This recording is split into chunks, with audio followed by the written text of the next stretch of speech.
A federal grand jury in Charleston has handed down a 2-count indictment against a Chinese national living here in the U.S. 35-year-old Yuan Li is now charged with conspiracy and obstruction of justice. It's alleged that Li, who joined the U.S. Navy in 2022, had previously been discharged from the Army, but prosecutors say he failed to report why he'd been discharged and fraudulently reported a home in San Francisco as his address.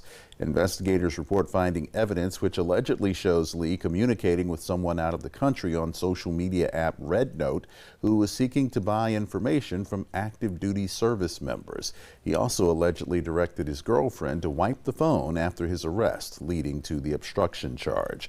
He was arrested on Monday and is being held at the Naval Consolidated Brig in Goose Creek.